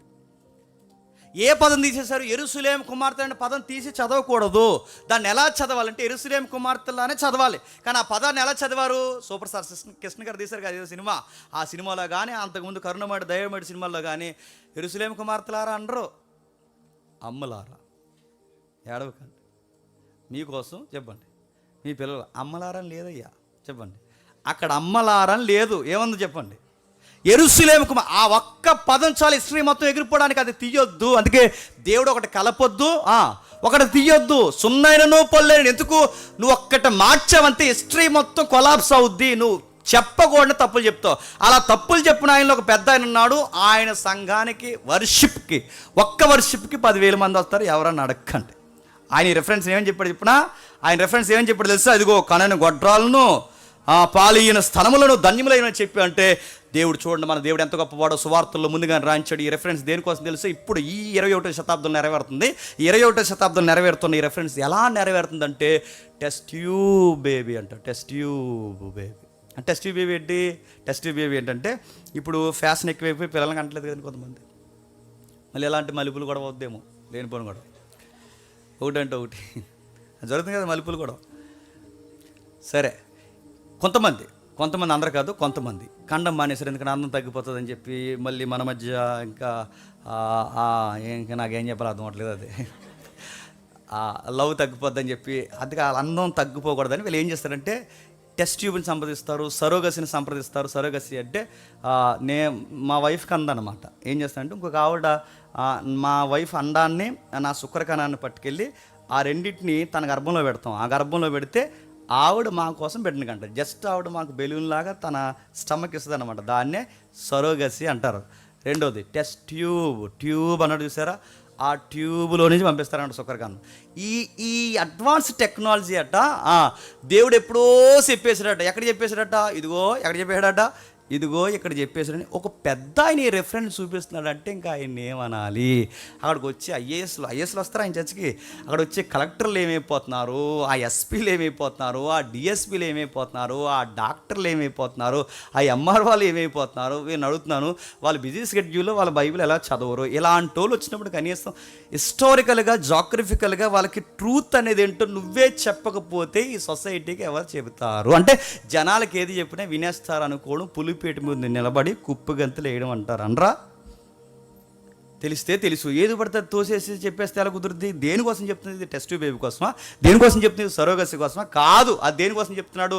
క్రీస్తు శకం 70లో సుమారు జూలై నెల అనుకుంటా, జూలై 12 నాకు ఎప్పుడు గుర్తులేదు, ఈ నెల అనుకుంటా, క్రీస్తు శకం 70లో మొదటి శతాబ్దంలో 70వ సంవత్సరంలో అధికారికంగా దేవుడు ఏం జరగబోతుందో 30 సంవత్సరాల ముందే చెప్పిన ప్రవచనమే ఈ ప్రవచనం. అంటే యేసుప్రభు వారిని తీసుకుని వెళ్ళిపోతున్నారు. ఆయన తీసుకుని వెళ్ళిపోతున్నప్పుడు యేసుక్రీస్తు ఇలా అంటారు, ఏమనంటే, అమ్మ నా కోసం ఏడకండి, క్షమించండి యెరూషలేము కుమార్తెలారా, నా కోసం ఏడవకండి, మీకోసం మీ పిల్లల కోసం ఏడవండి, నా కోసం ఏడవద్దు. ఎందుకు యెరూషలేము కుమార్తెలారని ఎందుకు అంటున్నారంటే, యెరూషలేములో 70లో ఒక విపత్తు జరగబోతుంది, అది పక్కా జరుగుద్ది. నేను చెబుతున్నాను, ఏ యెరూషలేమును చూసి అయితే మీరు మురిసిపోతున్నారో, ఏ యెరూషలేము చూసి అయితే జేజేలు కొడుతున్నారో, ఏ మందిరాన్ని చూసి అయితే మీరు మురిసిపోతున్నారో, అది ఖచ్చితంగా జరుగుద్ది. ఆ రోజు ఎంత ఘోరకలు జరుగుద్దంటే, ఈ రోజు నాకేస్తున్న సిలువను చూస్తే మీరు ఎంత బాధపడిపోతే, మీ పిల్లల్ని చూస్తుండగానే బండకేసి కొడతారు, నీ పిల్లల్ని చూస్తుండగానే వాళ్ళ నిలువెల్లా చీరేస్తారు, నీ పిల్లలు మీ ముందు చనిపోతారు. ఆ రోజు మీరు అనుకుంటారు, ఈ బిడ్డల సావు కళ్ళతో చూసే కన్నా బిడ్డల కనకుండా ఉన్న గొడ్రాలి పనే మంచిదనే రోజులు వస్తాయి. యెరూషలేములో ఇవి జరుగుతాయి, పక్కా జరుగుతాయి. ఇదిగో ఆ రోజు మీ పిల్లల చావును మీరు కల్లారా చూడాల్సి వస్తుంది. ఆ రోజు మీరు ఎవరు ధనిలను పొగుడుతారు తెలుసా? పాలియన స్థనములు ఎవరైతే ఆ తల్లుందో, కనని గొడ్రాలు ఎవరైతే ఉందో, ఆ గొడ్రాలే బెటర్. ఎందుకంటే వాళ్ళ పిల్లల సావు చూడట్లేదు, చేతులారా కనుక్కున్న పిల్లల సావు మా కళ్ళతో చూస్తున్న ఈ దరిద్రం చూసే కన్నా కొండల్లారా రండి, మెట్టల్లారా రండి, పర్వతాల్లారా రండి, వచ్చి మా మీద పడి మమ్మల్ని చంపేయండి అని మీరు ఆ రోజు సావును కోరుకుంటారు. మీరు నా సావును చూసి మీరు జాలిపడుతున్నారు, కానీ త్వరలోనే మీ సావు మీకు రెడీగా ఉంది అని ప్రవచనం చెప్పాడు. ఎవరికి? యెరూషలేముకి. ఎవరికి? యూదులకి. ఎప్పుడైతే ఆ ప్రవచనం చెప్పాడు అన్నట్టుగానే క్రీస్తు శకం 70లో జరిగిపోయింది. ఆ జరిగిపోయిన దెబ్బకి బాగా వినండి, మళ్ళీ ఇజ్రాయెల్ దేశం ప్రపంచానికి చెప్పండి చెదిరిపోయింది. ఆ చెదిరిపోయిన వాళ్ళు పరిగెట్టారు. ఆ పరిగెట్టిన వాళ్ళు ఎక్కడి వరకు వచ్చారంటే మన గుంటూరు వరకు వచ్చారు. ఆ పరిగెట్టిన వాళ్ళు ఎక్కడ వచ్చారంటే నా దగ్గర రండి, మా బొమ్మూరు వచ్చారు, మీరు చూడండి కావాలంటే. ఆ పరిగెట్టిన వాళ్ళు ఎక్కడికి వచ్చారంటే మీరు చూడండి, మేము మణిపూర్ వెళ్ళాం. మణిపూరు ఈశాన్య రాష్ట్రాలు ఏవైతున్నా అక్కడ కూడా సమాజ మందిరం ఉంది. ఎక్కడెక్కడ చూడండి, అక్కడక్కడ యూదులందరూ ఎక్కడి వరకు చెదిరిపోయి వచ్చేస్తారు. ఈ యూదులందరూ చెదిరిపోయిన వాళ్ళు మళ్ళీ వీళ్ళు ఫామ్ అయ్యారు. ఎప్పుడు ఫామ్ అయ్యారంటే 1945 మే 14న మళ్ళీ వీళ్ళు సమకూడారు. సమకూడడం కాదు, దేవుడు సమకూర్చాడు. ఎందుకు? వీళ్ళ మీద ఆయనకి ఫోకస్ ఉంది, ఎంతో కొంత ఉంది. ఇజ్రాయేల్కి సపోర్ట్ చేస్తున్నామని కాదు, కానీ ఈ ఇజ్రాయేల్ దేశానికి ఎంతో కొంత ఆయన వాళ్ళ రక్షణ కొరకు ఎదురు చూస్తున్నాడు. వాళ్ళు లేకపోతే ఈరోజు మనకి చెప్పండి రక్షణ లేదు. వాళ్ళు ముట్టు పక్కకు తిప్పి కోపగించారు కనుక వాళ్ళ తృణీకరించిన రక్షణ అన్ని జనులకి వరమైపోయింది. మనం ఏం చేస్తామంటే వాళ్ళ తృణీకరించిన వరాన్ని మనం పొందుకుని వాళ్ళ మీద మీసాలు తిప్పుతున్నాం. మనం ఏమని? గ్రేట్ పీపుల్స్ అంటున్నాం. మనం వాళ్ళు ఏమంటారు? మీరు గ్రేట్ పీపుల్స్ కాదు, మీరు జెంటైల్స్ అంటే వాళ్ళ దృష్టిలో అన్యులు, మీరు నీచులు అని. మనం ఏమంటున్నాం అంటే, లేదు మేము జెంటైల్స్ కాదు, ఇప్పుడు బిబ్లికల్గా మీరే జెంటైల్స్, ఇప్పుడు మేము ఎవరంటే సన్ ఆఫ్ అబ్రహాం అని మనం చెప్పుకుంటున్నాం. ఎవరికి వాళ్ళకి క్లైమ్ చేసుకుంటున్నారు. ఈ టైంలో 48 వరకు సుమారు చెదిరిపోయారు, మళ్ళీ వీళ్ళు ఫామ్ అయ్యారు. అప్పుడు నిర్ణయించుకున్నారు, ఎందుకంటే వీళ్ళకి ఎంతో కొంత దేవుడు సపోర్ట్ ఉంది. అంచె దినాలు వచ్చే సమయానికి కొన్ని ప్రవచనాలు ఉన్నాయి. ఇజ్రాయేల్ని దేవుడు ఏం చేస్తాడట? పోగు చేస్తాడు. ఉందా లేదా? అంచె దినాలు వచ్చే సమయానికి ఇజ్రాయేల్ని పోగు చేస్తాడు. ఇప్పుడు ఏ దినాలండి ఇవి? అంచె దినాలు ఇవి కదా. అంచె దినాలు ఇప్పుడు. ఎప్పుడు అంచె దినాలు? అప్పుడు స్టార్ట్ అయ్యాయి. అంచె దినాలు అయినప్పుడు. అందుకే వాళ్ళు అనుకుంటే ఫామ్ అయిపోలేదు, వాళ్ళు అనుకుంటే నిలబడిపోలేదు, వాళ్ళు అనుకుంటే ఏమి చేయలేరు. మచ్చుకు 2 రెఫరెన్స్ ఇస్తాను, ఒకసారి చూడండి. 147వ కీర్తన చూడండి ఒకసారి. 147వ కీర్తన 2వ వచనం. 147వ కీర్తన 2వ వచనం. యెహోవాయే యెరూషలేమును కట్టువాడు. ఏంటట? యెహోవాయే ఇశ్రాయేలుని కట్టువాడు, చెదిరిన ఇశ్రాయేలుని పోగు చేయవాడు. చెప్పండి, ఆయనే. చెదిరిపోయిన ఇశ్రాయేలుని పోగు చేస్తాంటే ఈ మాట రాసే సమయానికి అప్పుడు బబులోను సామ్రాజ్యంలో ఉన్నారు. ఈ మాట రాసే సమయానికి వెళ్ళబోతున్నారు, జరగబోతుంది. సొలొమోను కీర్తనది. ఈ కీర్తన నెరవేరింది. ఆ నెరవేర్పు ఇప్పటికే చెప్పండి కొనసాగిస్తున్నాడు. మరొక రిఫరెన్స్ చూడండి. 127వ కీర్తన మొదటి వచనం. 127వ కీర్తన మొదటి వచనం. యెహోవా ఇల్లు కట్టించిన ఎడల దాన్ని కట్టివారి ప్రయాసం వ్యర్థమే, యెహోవా పట్టణమును కాపాడని ఎడల దాన్ని కావల కాయవారు మేలుకొని ఉండుట వ్యర్థమే. ఈ పట్టణం మీరు ఏ పట్టణాలు అనుకోకండి, ఒకవేళ పెట్టుకోండి. ఈ పట్నం అక్షరాలుగా ఆ రైటర్ హాదర్ ఎవరైతే ఉన్నాడో ఆ పట్నం, ఆయన ఉద్దేశంలో ఆ పట్నం ఏంటో తెలుసా? యెరూషలేము. యెహోవా పట్నము కాపాడిన ఎలా ఆ పట్నమున కావల కాయవారు మేలుకొని ఉండుట వ్యర్థమే. మా దగ్గర ఏవో మిసైల్స్ ఉన్నాయి, వాళ్ళ దగ్గర ఏదో చెప్తారండి, అది సరే గుర్తురావట్లేదు. ఆ మిసైల్స్ అంటే వాళ్ళు ఎవడైతే ర్యాకెట్ వేసాడో అది ఇంకా ఇలా పడకుండానే ఈడి ఐరన్ డోమ్, ఈ ఐరన్ డోమ్తో అవి ఇంకా గాల్లో ఉండగానే కాల్ చేస్తాను. అడుగుతున్నాను, అంత నాలెడ్జ్ వాళ్ళకి ఎలా వచ్చిందండి? టీవీ నైట్ చెప్పాడుగా, ఎలా వచ్చింది? సైన్స్ కనిపెట్టింది వాళ్ళు, రకరకాల కోడ్స్ కనిపెట్టింది వాళ్ళు, ఐన్స్టీన్ వాళ్ళు, నజరేయుడైన యేసు వాళ్ళకి సంబంధించిన వాడు. ఒక్కటి కాదు, రెండు కాదు, వాళ్ళు డైరెక్ట్గా అయినా ఇండైరెక్ట్గా అయినా ఒక మాట అన్నారు. ప్రపంచాన్ని పరిపాలిస్తున్నది ఎవరు చెప్పండి? సైన్స్లో కానీ, పాలిటిక్స్లో కానీ, వ్యవసాయ శాస్త్రంలో కానీ మీరు ఎక్కడ చూడండి, ఏ రణరంగంలో అయినా వాళ్ళ హస్తం లేకుండా ఉండదు. మొన్న కరోనా కనిపెట్టిన దానికి కూడా, ఆ కరోనా ఇరుడు కనిపెట్టింది కూడా మొదట అడిగేసింది ఎవరు చెప్పండి? ఏదన్నా మీరు చూడండి, వాళ్ళ ప్రస్తావన లేకుండా ఉండదు. వాళ్ళు ఎంత మూమెంట్స్ చేస్తున్నారంటే ఖచ్చితంగా వీళ్ళు వెనకాల వాళ్ళ డిఎన్ఏలో పనిచేసేలాగా పనిచేస్తున్న శక్తి ఎవరు? ఇవే రిఫరెన్స్ మీరు గుర్తుపెట్టుకోండి. ఇశ్రాయేలుని కాపాడువాడు కొనకడు. నీ డోమన్న నిద్రపోద్దేమో కానీ ఆయన కూడా నిద్రపోడు, గుర్తుపెట్టుకో. నీ మిసైల్స్ అయినా పనిచేయడం మానేస్తేమో కానీ ఆయన మాట ఇచ్చాడు, చివరి కాలంలో అంచె దినాల్లో నా కుమారుడిని ఎరిగేలాగా ఇజ్రాయేల్ని మరలా అంటు కడతాను. ఆ ప్రవచనం నెరవేరుతారు. ఇజ్రాయేల్ మళ్ళీ అంటు కడతాను. ఎవరికి అంటు కడతావు? ఇటు అన్యులకి ఇటు ఇశ్రాయేలుకి మధ్యస్థం చేయడానికి ఒక వ్యక్తి ఉన్నాడు. ఆ వ్యక్తి పేరే ప్రభు అయిన యేసుక్రీస్తు. ఆ ప్రాజెక్ట్ ఇంకా జరగబోతుంది. ఏమో ఏ రోజు ఇప్పటి వరకు తృణీకరించిన వాళ్ళు ఏ రోజు ఉన్న పాటను అంగీకరిస్తారు ఇంకా మనకి తెలీదు. చాలా వరకు యేసు ప్రభువుని నమ్ముతున్నారు. లెక్కలు చూస్తుంటే రాను ఇంకా ఎప్పుడు నమ్ముతారో తెలియదు. ఎందుకంటే వాళ్ళకి ఖచ్చితంగా సత్యాన్ని అంగీకరించే కాస్తంత స్వభావం ఉంది వాళ్ళకి. ప్రపంచం అంతా ఒకవైపు నిలబడినా వాళ్ళు మాత్రం ఒకవైపు నిలబడతారు, వాళ్ళు నమ్మిన సత్యం కొరకు. అయితే వీళ్ళు తిరిగి వచ్చిన తర్వాత, వీళ్ళు తిరిగి వచ్చాక ఇల్లు ఖాళీగా ఉంచుతారు. ఇప్పుడు మన ఇల్లు ఉందండి, ఒక 10 సంవత్సరాలు ఇల్లు వేసిపోయామనుకోండి, అందరూ తుడిసి వండిస్తారు. మనం వచ్చే వరకునే పక్కింటాడు వండిస్తాడా? పాపం జేమ్స్ ఎక్కడికి వెళ్ళాడు తెలియదు. పాపం వచ్చే వరకు జాగ్రత్తగా వెళ్ళి కాపాడదాం అనుకుంటాడు. ఏం చేస్తాడు చెప్పండి? 1 సంవత్సరం చూస్తాడు, 2 సంవత్సరాలు చూస్తాడు, 3 సంవత్సరాలు చూస్తాడు, సెకండ్ డాక్యుమెంట్ పుట్టిస్తాడు పుచ్చేటవాడు ఉంటుంది కదా. 2 డాక్యుమెంట్ వస్తుంది. ఎలా వచ్చిందంటే ఆడు లేడు, ఏమయ్యాడో తెలియదు. 10 సంవత్సరాల నుంచి మేమే దీన్ని కావాలి కాస్తుంది. అందుకే మనకు ఒక రూల్ ఉంది కదా, 10 ఇయర్స్ ఎక్కువగా ఒక ఇంట్లో ఉన్నా, 30 ఇయర్స్ ఎక్కువగా ఇంట్లో ఉన్నా ఆ కరెంటు బిల్లు నువ్వు అలాంటి పని చేయకండి. ఎందుకు చెప్తున్నాను మళ్ళీ ఒకటి ఎక్కువగా అక్కడ ఉన్నా దాని మీద అథారిటీ ఎక్కువ ఎవరిదో అవుద్ది చెప్పండి? ఆ స్టేయింగ్లో ఉన్నవారిదో అవుద్ది. అలాగే వీళ్ళు ఏం చేశారంటే, వీళ్ళు వెళ్ళిపోయిన తర్వాత ఆ దేశం ఖాళీ ఉండిపోయింది కనుక అప్పటికే అబ్రహాం గారికి అన్అఫీషియల్, ఇంక నన్ను అడగండి ఏంటంటే, ఆవిడకి 12 మంది పుట్టారు కదా, అదే ఆడు వంకరోడికి మళ్ళీ 12 మంది, ఆ 12 మంది పుట్టారు కదా. అప్పుడు వాళ్ళు చాలా పెద్ద జనాభా అయిపోయారు. ఆ జనాభాలో ఒక జనాభాయే ఆమస్. ఆ జనాభాలోంచి పుట్టుకొచ్చిన మతాల సమ్మేళనమే ఇరాక్. ఆ మతాల సమ్మేళనం నుంచి వాళ్ళు నమ్మిన మతాల విశ్వాసమే అరబ్ ఫెయిత్. గుర్తుపెట్టుకోండి, ఇది హిస్టరీ.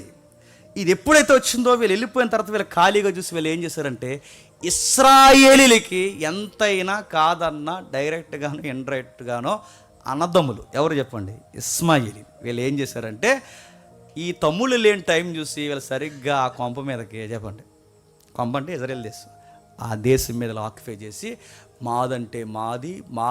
మాదంటే క్రీస్తు శకం 500. మీరు గుర్తుపెట్టుకోండి మంచిది, గుర్తుపెట్టుకోకపోతే ఇంకా మంచిది మీ ఆరోగ్యానికి, గుర్తుపెట్టుకుంటే మీ ఆత్మీయతకు మంచిది. సరే, క్రీస్తు శకం 500లో సరిగ్గా అక్కడ మీరు చూడండి, క్రీస్తు శకం 500లో ఇక్కడ ఇది ఫస్ట్, ఇది ఇక్కడ చూడండి, ఇది ఉంది చూసారా, అల్-అక్సా ఏదైతే ఉందో ఇక్కడ మీరు చూడండి, ఇది ఒక మసీద్. 500లో ఒక ఆయన పుట్టుకొచ్చారు, ఆయన పేరు మొహమ్మద్ ప్రవక్త గారు ఏమన్నారంటే, నాకు గాబ్రియల్ అక్కడే కనబడింది, నాతో చాలా డీప్ హిస్టరీ మాట్లాడింది, నేను క్రిటిసైజ్ చేయట్లేదండోయ్, ఆ హిస్టరీ వాళ్ళు చెప్పుకున్నదని నేను చెప్తున్నాను. నాతో మాట్లాడింది, ఎక్కడి నుంచి స్ట్రైట్గా వెళ్ళిపోయింది అన్నాడు ఆయన. ఆయన అలా అన్నాడు. తర్వాత వీళ్ళు విన్నారు, వచ్చారు, కట్టారు. ఈ లోపల వీళ్ళు తిరిగి వచ్చారు, ఏంట్రా కట్టారు అన్నారు. మసీదు అన్నారు. అలా ఎలా కట్టేస్తారా అన్నారు. గాబ్రియలు అన్నారు. మొత్తం స్టోరీ మారిపోయింది. సొలొమోన్ లేడు, అడిగేవాళ్ళు లేరు, నాయకులు లేరు, దైవజనులు లేరు, యాజకులు లేరు. అక్కడే కట్టేశారా? పట్టుకెళ్ళి ఏకంగా గర్భగుడిని కట్టినట్టు కట్టేశారు. చూడండి అక్కడ. అది సొలొమోను మందిరం కాదు, అది కూడా మసీదే. మరి సొలొమోను మందిరం ఏది లేదు, సొలొమోను కట్టిన ఆ గోడలు ఏవి లేవు. మరి ఏమున్నాయంటే హిజ్కియా ఉన్నాడుగా, హిజ్కియా, ఆ హిజ్కియా కట్టించిన సెకండ్ కట్టించాడు కదా, ఆ రెండోసారి కట్టించిన గోడలు ఉంటాయే, ఆ గోడలు బోడు గోడలు మిగిలాయి. ఆ గోడలకి తూర్పు వాళ్ళు ఏదో ఉంటుంది, నాకు సరిగ్గా గుర్తులేదు. ఆ వాళ్ళ దగ్గరికి వెళ్ళి ప్రార్థనా గోడ అంటారు. ఆ గోడలో ప్రార్థన చేసి సీటీలు ఎడుతుంటారు. మీరు చూసారు సీటీలు? మన క్రైస్తవులు కూడా ఎడతారు. అక్కడికి వెళ్ళి ఎప్పుడు పాస్పోర్ట్ అవుతుందా, నేను వెళ్ళి సీట్ ఎడదాం అనుకుంటున్నాను. నా పాస్పోర్ట్ ఆగిపోయింది.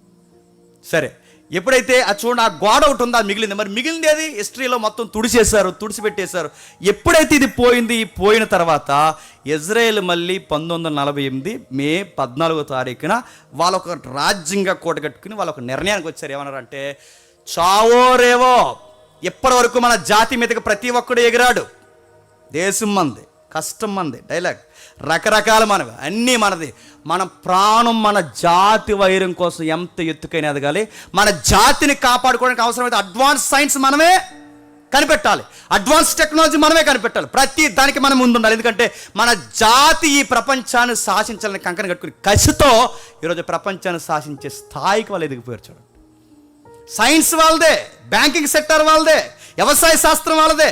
మీరు ఏదన్నా మాట్లాడండి, పొలిటికల్లో కొత్త మూమెంట్ తీసుకొస్తుంది వాళ్ళే, రసాయన శాస్త్రాలు వాళ్ళవే, మిసైల్స్ వాళ్ళవే.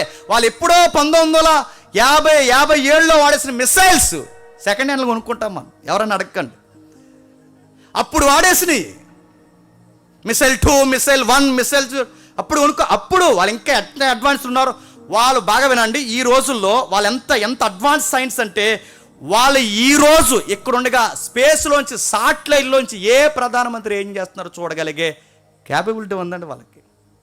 ఈరోజు చర్చిలో జేమ్స్ అన్నాడు ఏం మాట్లాడుతున్నారో కూడా చెప్పగలరు వాళ్ళు. నా స్పాట్ ఎక్కడుందో చెప్పగలరు. అక్కడ మీట్ నొక్కితే ఇక్కడ నా కింద ఎప్పుడు వెళ్ళిపోతుందో కూడా తెలియదు. అలాంటి టెక్నాలజీ ఉంది వాళ్ళకి. మనం చంపేశారుగా ఆ హమాస్ గారి నాయకుని ఎలా చంపేశారు? అంత లోపలికి ఆ ఇంటీరియర్ ఏరియాకి, అది సీక్రెట్ రూమ్స్ ఏవైతున్నావో ఆ బఫర్ జోన్లో కూడా వెళ్ళి ఆయన ఎలా చంపేశారంటే, ఎలా చంపేశారు చెప్పిన, వాకీటాకీలు ఉంటాయి కదా, వాకీటాకీలు, ఆ వాకీటాకీని ఎలా యాక్ట్ చేశారో, వాకీటాకీని ఎవడైనా యాక్ట్ చేస్తాడండి, అలా యాక్ట్ చేస్తారు. మొబైల్ హ్యాకింగ్ చేశారనుకోవచ్చు, వాకీటాకీని యాక్ట్ చేయడమే కాదు, దాన్ని పేలిపోయేలాగా దానిలోకి ఆ యొక్క మిసైల్స్ ఎలా పంపితే అదొక విచిత్రం అండి వాళ్ళంతా ఆపరేషన్. మళ్ళీ చెప్తున్నాను, చంపింది వాళ్ళే అని తెలుస్తుంది, చంపింది వాళ్ళే అని తెలుస్తుంది, కానీ నో ఎవిడెన్స్. ఏ ఎవిడెన్స్ ఉంటుంది మీరు చూడండి. ఇది ఇజ్రాయేల్ పని అంటారు అందరూ, ఒక్క ఎవిడెన్స్ ఉంటుంది. వచ్చినాడు ఎవడో కూడా తెలియదు, ఆడు ఏ ఉద్యోగం చేస్తున్నాడు కూడా తెలియదు, ఆడు ఇక్కడ ఉన్నాడు కూడా తెలియదు. ఇవన్నీ వీళ్ళ కంకణం కట్టుకున్నారు. మోసే దగ్గర నుంచి కొన్ని నేర్చుకున్నారు, యెహోషువ దగ్గర నుంచి కొన్ని నేర్చుకుని వాళ్ళ కంకణం కట్టుకున్నారు. ఎప్పటికైనా ఒక నిర్ణయానికి వచ్చారు, 3వ మందిరాన్ని కట్టాలి. మొదటి మందిరం సొలొమోను కట్టాడు, 2వ మందిరాన్ని చెప్పండి జెరుబ్బాబెలు అయ్యాములో, నెహెమ్యా, ఎజ్రా అయ్యాములో కన్స్ట్రక్షన్ జరిగింది. ఆ పడిపోయిన గోడల్ని, ఆ 2వ దాన్ని మళ్ళీ 46 అంతలు పునర్నిర్మాణం చేసింది మహాయేరోదు. మళ్ళీ పోయిన తర్వాత ఇప్పుడు ఉండిపోయినాయే మొత్తం ఈ మసీదులను తీసేసి మళ్ళీ సొలొమోను మందిరాన్ని, ఆ ప్లానింగ్ ఇంకా ఉంది. అక్కడ ఉంటుంది కదా రాజుల గ్రంథంలో, ఇన్ని మోర్లు, ఇన్ని కొలతలు, దీని వాలు ఇది ఎంత, ఈ ముందు ఎంత ఉండాలి, వెనకాల ఎంత ఉండాలి, ప్రత్యక్ష గుడారం, అతి పరిశుద్ధ స్థలము, గంగాలం ఇక్కడ, ఈ మొత్తం మ్యాప్ ఉంది, ఇక్కడ ప్రింట్ ఉందిగా, బ్లూ ప్రింట్ ఉందిగా. ఈ ప్రింట్ని జాగ్రత్తగా డిజైన్ చేసి ఆ పక్కా ప్లానింగ్ ఉంది, మెటీరియల్ ఉంది, అన్నీ ఉన్నాయి.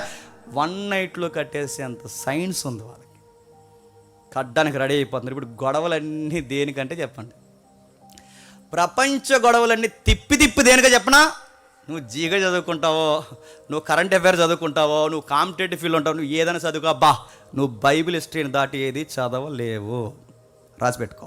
నువ్వు బైబిల్ హిస్టరీని దాటి ఏది చదవలేవు. ఇప్పుడు ప్రపంచ పొలిటికల్ సైన్స్ దేని మీద నడుస్తుంది తెలుసా? సొలొమోన్ టెంపుల్ కోసం ప్రపంచం కొట్టుకుంటుందంటే ఏమనాలి? దట్ ఈస్ బైబిల్ అనాలి, గుర్తుపెట్టుకో. బైబిల్ హిస్టరీ అది, బైబిల్ చరిత్రను ఎవరు కాదని లేరు. ఇప్పుడు ఇది నిర్మాణానికి సిద్ధపడిపోయారు. ఈ నిర్మాణం చేస్తున్నప్పుడు ఇప్పుడు వేల మీదకి తిరగబడింది ఎవరంటే ఇస్లాం దేశాలను పక్కొచ్చి, ఆ ఇస్లాం దేశాల్లో ఒక ఇస్లాం దేశమే ఇరాన్. ఇరాన్ అనగానే మన అందాల రాణి మనకు గుర్తు రావాలి. బైబిల్లో మన అందాల రాణి ఎవరు చెప్పండి? మీ రాణి కాదు, చెప్పండి. ఇప్పుడు ఇంటి ఇస్తాను చెప్పండి. సూసాను కోట చెప్పండి. అంటారు, ఇది కూడా చెప్పబోతే చెప్పండి. సూసాను కోటలో ఎవరుండేవారు? ఎస్తేరమ్మ. ఆ సూసాన కోట ఆ రోజుల్లో క్యాపిటల్ ఏరియా. ఆ సూసాన కోట ఏరియాని ఇప్పుడు విస్తరింపజేస్తే ఇరాన్. మ్యాప్లో చూస్తారు ఒకసారి, లుక్కే ఎందుకన్నా మంచిది. ముగించేద్దాం, 9:30 అయిందా? ముగించేద్దాం, ఒకసారి చూద్దాం. మొదటి మ్యాప్ తీయండి ఒకసారి. మొదటి మ్యాప్ అబ్రహాం ప్రయాణం చేసిన దేశంలో ఉంది చూడండి. అవసరం లేదు, చింపేస్తారా? చూడండి. మ్యాప్స్ ఇంకా అప్డేట్ బైబిల్స్ వచ్చాయి. వీలైతే దాన్ని ఫాలో అవ్వండి, మన బైబిల్ ఇంకా బాగా అర్థమవుతుంది. అబ్రహాం ప్రయాణం చేసిన దేశంలో ఉంది చూసారా? బాక్స్ చూసారు కదా, బాక్స్ నేను చదివింది అబ్రహాం ప్రయాణం. ఆ బాక్స్కి రైట్ సైడ్ మీరు అలా వెళ్తే అబ్రహాం గారు ఊరు ఉంది. ఏ ఊరు? ఊరే. అబ్రహాం గారు ఊరి పేరు ఏం పేరు? ఊరే. ఆ ఊరికి పైకి వెళ్ళండి, కల్దియా. ఆ కల్దియాకి పైన బబులోని కనబడుతుందిగా. ఆ బబులోనికి కల్దీకి మధ్యలో ఉన్న దాన్నే ఇరాక్ అంటారు. ఇరాక్. ఆ ఇరాక్ సద్దాం హుసేన్ గారి చరిత్ర అంత ఉంది కదా, ఇక్కడదే. ఆ ఇరాక్ అలా దాటి పక్కకి వెళితే, ఆ దాటి అలా పక్క ఇద్దికెళ్ళి కనబడుతుందిగా నది. ఆ నది అలా దాటి వెళితే సూసాన్ కనబడుతుంది మీకు రైట్ సైడు. కనబడినట్టే కనబడుతుందిగా. ఆ సూసాను కోట ఇలా కనబడుతుంది చూడండి. ఇలా ఒక సింబల్ వేసి, అదేదో దానిమ్మ పండులా కనబడుతుంది చూడండి, ఇలా సింబల్ వేసి. ఆ సూసాను కోట, తమ్ముడు ఎర్రమార్క్ తిప్పుతున్నాడు చూడండి. ఆ సూసాను కోట ఏదైతే ఉందో ఆ సూసాను కోట ఏరియాయే ఇరాన్. ఇప్పుడు అక్కడ ఉన్న ఇరాన్కి ఇక్కడ మళ్ళీ చూపించండి. ఆ చివరికి రా మ్యాప్. ఎరుసలేం చూపించి ఒకసారి. ఎరుసలేంకి, అది అక్కడున్న ఎరుసలేంకి ఇప్పుడున్న ఇరాన్కి ఇప్పుడు వారు స్టార్ట్ అయింది. ఈ మధ్యలో ఉన్న ఖాళీ ప్రదేశమే అరబ్బు ఎడారి. ఈ ఎడారిని టచ్ చేసుకుంటూ వెళ్ళిపోతే మధ్యలో తగిలే దేశాలే గల్ఫ్ హబ్. వీళ్ళందరూ చుట్టాలన్నమాట. ఎవరు? ఆ చుట్టాల బ్యాచ్ ఉన్నారు కదా, నేను డైరెక్ట్గా అడగండి, ఇవన్నీ లైవ్లో వెళ్ళిపోతాయి. ఆ చుట్టాల బ్యాచ్ ఉన్నారుగా, వీళ్ళంతా చుట్టం పట్టిన అన్నదమ్ములు బిడ్డలు అనమాట. వీళ్ళందరూ ఒకరొకరు సపోర్ట్ ఇచ్చుకుంటారు. ఎందుకంటే వీళ్ళ రిలీజన్ ఒక్కటే. వాళ్ళు రెండు భాగాలు ఉన్నా కానీ వాళ్ళ రిలీజన్ ఒకటి. అందుకే వీళ్ళందరికీ కొన్ని రెఫరెన్స్ ఉన్నాయి. వాళ్ళకి అలా అర్థమైనవి. ఆ రెఫరెన్స్ ఏంటంటే వాళ్ళు చదివిన గ్రంథాల్లో యూదులు ఎప్పుడు మనకి చెప్పండి శత్రువులు. అలా వాళ్ళు చదువుకున్నారు కనుకే ఇప్పుడు అక్కడి నుంచి ఇరాన్కి ఇజ్రాయెల్కి ఇప్పుడు వార్ స్టార్ట్ అయింది. ఇజ్రాయెల్ ఎంత ఉందండి మీరు చూడండి, బ్లూ. ఇజ్రాయెల్ ఎంత ఉందండి? బ్లూ ఎంత ఉంది? సీపురు పుల్ల చిన్నది ఉంది. ఈ చిన్నదే చెప్పండి, ఈ రెడ్ ఉంది చూసారు, ఎరుపు, దానికి ఎరుపు ఎక్కిచ్చేస్తుంది చూడండి, దట్ ఈజ్ ఇజ్రాయెల్. అదెంత ఉంది, ఇదెంత ఉంది? ఇదే కాదు, ఇప్పుడు ఇరాన్ చదువుతున్నారా? నెక్స్ట్ నేను భవిష్యత్తు దేశాలు చెప్తున్నాను చూడండి. నెక్స్ట్ మళ్ళీ ఇజ్రాయెల్ మీదకి వచ్చేది ఎవరు చెప్పిన? రష్యా. మీరు రాసి పెట్టుకోండి, రెఫరెన్స్ ఉంటాయి వాటికి. నెక్స్ట్ రాబోయేది చెప్పిన అల్జీరియా. నెక్స్ట్ రాబోయేది లిబియా. నెక్స్ట్ రాబోయేది Egypt, Sudan, Iran, Syria, Saudi Arabia, Memon. ఈ దేశాలన్నీ రెడీగా ఉన్నాయి పిల్ల దేశం మీదకి. ఏ దేశం మీదకి? మీరు ఎన్నన్నారండి అబ్బా చెప్పండి, అలా అంటారు. చెప్పండి మీరు ఎంతమంది అయినా రండి, చెప్పండి. సింగిల్. ఎందుకంటే యోధా గోత్రపు సింహం హస్తం ఉంది వెనకాల, గుర్తుపెట్టుకో. మీరు ఎన్నైనా రండి, మీరు ఎంతమంది అయినా రండి, మీరు ఎంత గుంపులుగా వస్తారండి. ఎందుకంటే ఆ యోధా గోత్రపు సింహం వాళ్ళ రక్షణ కోరుకుంటుంది. వాళ్ళు ఇంకా సింహాన్ని ఎరగట్లేదు కానీ వాళ్ళని ఎందుకు కాపాడుతుందో తెలుసా? ఎప్పటికైనా ఇజ్రాయెల్ చెప్పండి రక్షణ పొందాలి. కాపాడాడు, కొన్ని రోజులు పాఠాలు నేర్పించాడు, చెదరగొట్టాడు, అటు కొట్టాడు, ఇటు కొట్టాడు, ఇటు కొట్టాడు, అటు కొట్టాడు. వీళ్ళందరినీ కొట్టు తీసుకొచ్చి ఇప్పుడు ఆడు కూర్చోబెట్టాడు. వీళ్ళకి ఎన్ని సపోర్ట్ చెప్పినా, ఇరాన్ ఉంది, రష్యా ఉంది, అల్జీరియా ఉంది, లిబియా ఉంది, ఈజిప్ట్ ఉంది, సూడాన్, సౌత్ సూడాన్, 2 సూడాన్ ఉన్నాయి కదా, 2 సూడాన్స్ కూడా వాళ్ళకి సపోర్ట్ ఉన్నాయి. Iraq, Syria, Saudi Arabia, Memon, కొన్ని దేశాలు, ఇవన్నీ వాళ్ళకి సపోర్ట్ ఉన్నాయి. కానీ ఇజ్రాయెల్కి ఉన్న సపోర్ట్ ఒక దేశం, USA, United states of America. అదొకటే నిలబడుతుంది. ఎందుకో చెప్పినా వాళ్ళకి తెలుసు ఎంతైనా చెప్పండి, వాళ్ళ రిలీజన్ మన రిలీజన్ చెప్పండి ఒక్కటే, మన ఫెయిత్ ఒక్కటే అని నమ్ముతారు. కనుక ఇజ్రాయెల్ దేశానికి అగ్రరాజ్యం ఏదైనా సపోర్ట్ ఇస్తుందంటే చెప్పండి. ఇందాక వచ్చి ముందు వార్త చూశాను, అమెరికా రంగంలోకి దిగింది అని. దిగుతారు, రంగంలోకి దిగుతారు, రంగం వాళ్ళదే. గొడవలో దిగుతారు, గొడవ వాళ్ళదే. అందుకే చూడండి, రేపు 3వ ప్రపంచ యుద్ధం జరిగితే 2 పాయింట్స్ మాట్లాడుకోవచ్చు. 3వ ప్రపంచ యుద్ధం జరిగితే ఎవరెవరికి యుద్ధం జరుగుతుంది? 3వ ప్రపంచ యుద్ధం అంటే ఇస్లాం చెప్పండి, క్షమించండి వద్దు, ఇస్లాం చెప్పండి, ఇజ్రాయెల్. ఇస్లాం చెప్పండి, ఇజ్రాయెల్. ఈ 2 దున్నపోతూ దెబ్బలాడుకుని చెప్పండి, లేగదోళ్ళు మనమే పడిపోతాయి. ఆలాలు కొట్టుకుంటారండి, ఆడి దగ్గర బాంబులోని ఈడి దగ్గర బాంబులో, మన దగ్గరే చెప్పండి. ఆడి వైపు జారబడినా ప్రమాదమే చెప్పండి, ఈడి వైపు జారబడినా ప్రమాదమే. ఎవరొకరు సపోర్ట్ ఐక్యరాజ్య సమితి 2 భాగాలు గడిపోయింది అనుకోండి, ఐరస్ ఆ 2 భాగాలు గడిపోయింది అనుకోండి, గడిపోయిన తర్వాత ఎవరో సపోర్ట్ ఇవ్వాలిగా. సపోర్ట్ ఇస్తాడు, చూస్తూ ఊరుకుంటాడా?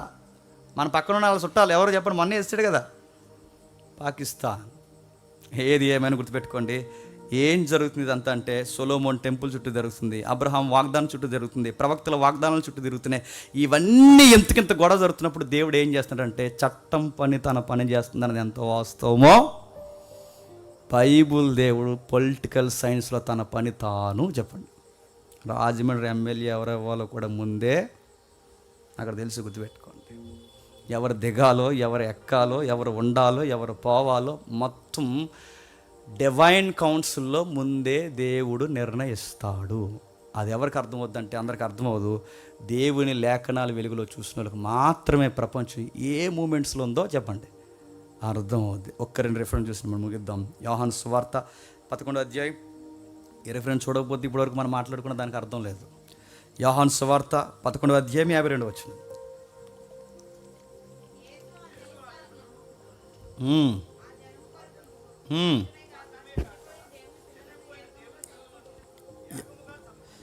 చెదిరిపోయిన దేవుని పిల్లల్ని ఏకముగా సమకూర్చుటకును.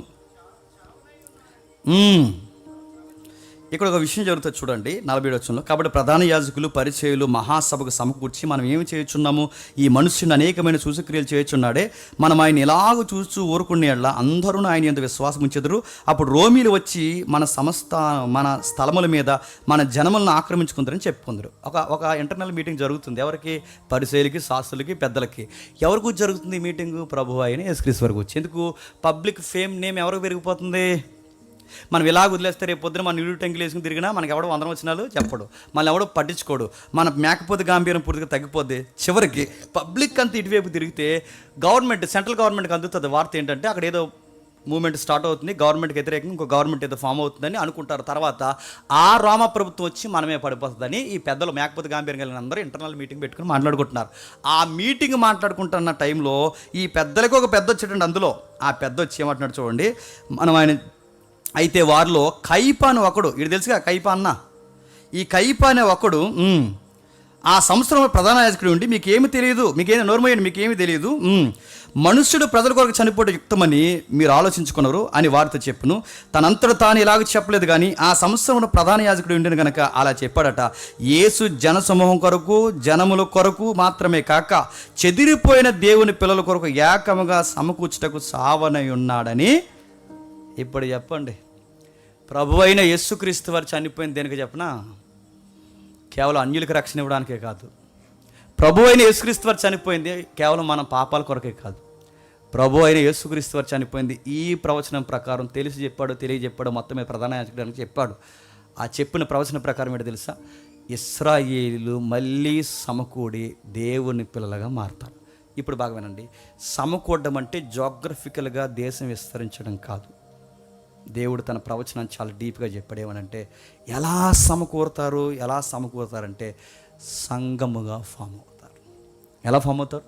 సంఘం. అందుకే చూడండి, ప్రభు అయిన యేసుక్రీస్తు వారు నమ్ముకున్న వారికి యూదుడని ఉండదు చెప్పండి, గ్రీసు దేశస్థుడు ఉండదు, అన్యుడని లేదు, ఇశ్రాయేలని లేదు. మరి ఏమవుతారంటే అందరూ ఏకమవుతారు. ఈ చెదిరిపోయిన అన్యుల్ని ఇశ్రాయేల్ని కలిపి తన రాజ్యాన్ని విస్తరింపజేస్తారు. ఇప్పుడు దేవుడు ప్రణాళిక కేవలం ఇజ్రాయేల్ దేశమే కాదు, ఇజ్రాయేలు అన్యులు కూడా కలిసి సంఘముగా కట్టబడాలన్నదే చెప్పండి దేవుని ప్రణాళిక. అందుకే దేవుని కుమారుడు ఈ భూమి మీదకి చెప్పండి సశరీరుడిగా వచ్చాడు. అందుకే అన్నీ చదువుకుంటారు, తెలిసిన వార్తలు అనుకుంటారు, కానీ ఆ చదివిన దాన్ని ఏం జరుగుతుందో ఒకసారి మీరు ప్రపంచంలో చూడగలిగితే దేవుడు చెప్పింది పక్కా నెరవేరుతుంది. దేవుడు ఒక ప్రవచనం చెప్పాడంటే ఖచ్చితంగా నెరవేరుతుంది. మరో మాట చూడండి, త్వరగా ముగిద్దాను, ఒట్టే చెప్తున్నాను, ముగిస్తాను. ఎఫెసీయులకు రాసిన పత్రిక, అపోస్తలుడైన పౌలు ఎఫెసీయులకు రాసిన పత్రిక 2వ అధ్యాయం, ఎఫెసీయులకు రాసిన పత్రిక 2వ అధ్యాయం 17వ వచనం నుండి.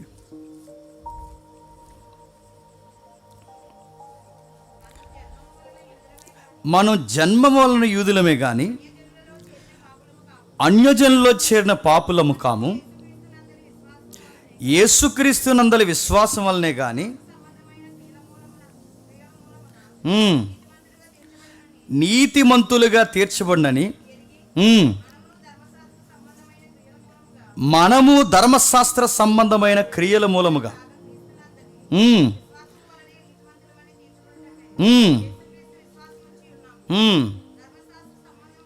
2వ అధ్యాయం 17 వచ్చినవేనా?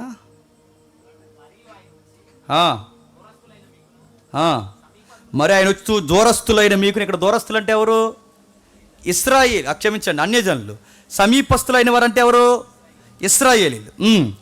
వారికి నీ సమాధాన సువార్త ప్రకటించును. ఆయన ద్వారానే మనము ఉభయములు, అంటే ఉభయం అంటే ఎవరు? అన్యులు, ఇశ్రాయేలు, ఒక్క ఆత్మయందు తండ్రి సన్నిధికి చేరగలిగి ఉన్నాము. కాబట్టి మీరిక మీదట పరజనులను పరదేశంలో ఉండక పరిస్థితులతో ఏకపట్నమును దేవుని ఇంటివారై ఉన్నాడు.